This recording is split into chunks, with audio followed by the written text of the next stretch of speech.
my dad actually got cancer, and he's a medical doctor. And even my dad, right, he gets cancer, and the first thing they do is they start talking chemo, right? Let's do chemo. And, I talked to him, and we kind of went through the process of getting a better, more specific, more precise treatment, and, working from diet prevention. I just got to ask, how's your dad, and what were some of the outcomes of, the alternative methods that you guys took? Yeah, so, well, the biggest thing we did was we went with an antibody treatment. So rather than just killing any fast-growing cell, which is what chemo does, right? We went with an antibody called rituximab, and so that's a precise, antibody that binds that specific cell that has the cancer. He's doing a lot better. He was bedridden for about 12 years, and this past year, he's able to get on an airplane and come out to Boston and visit me for the first time. It was the first time he's been on an airplane in the last 12 years. So, huge improvements. That's crazy. What kind of cancer was it? B-cell lymphoma. So even there, right, you, as a scientist, I have to say, okay, it's B cells, but is it, pro-B cell? Is it pre-B cell? There's different stages of the B cell, so you want to be real precise in your treatments. And, that's not necessarily alternative medicine. This is, obviously a drug, an antibody. Yeah, that's just being specific, not, like you said with chemo, where it's non-tissue specific. It's just, wiping out everything. Explain that for our listeners who may not know, may not have a PhD in biochemistry and may not know pre-cell, pro-cell.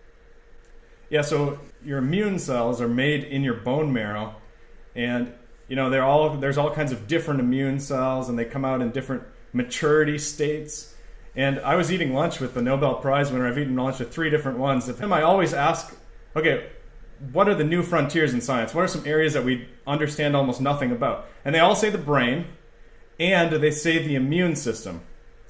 And so, there's a lot we don't know about the immune system, but what we do know is there's different maturity states of these immune cells. So there's different proteins that are on some of the cells or whatever. I don't want to get too complicated, but essentially it's just a growth phase for these cells.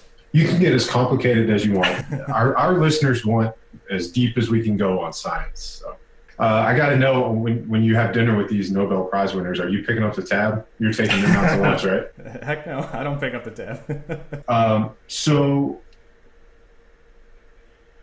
I think that's really fascinating. That even those folks are saying that the new frontiers are brain and immune system. And, we're starting to see more and more research is linking the two.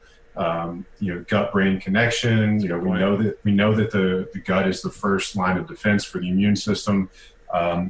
You mentioned that immune cells are made in bone marrow, which is something that we never hear about when we talk about bone broth or marrow as being a great food to eat. Is it as easy as eat bone broth and bone marrow and you get a boost in immune function? I think you do, but I don't know if it's that easy. For example, if you've got 10 problems with your diet and you're suppressing your immune system from artificial chemical exposures or whatever, bone broth isn't gonna overcome all those quote unquote sins, right? Right. Or if you're not exercising, more importantly, probably if you're not sleeping. But if you have a lot of other things dialed in, if you're healthy, it is gonna enhance your immune system. Yeah.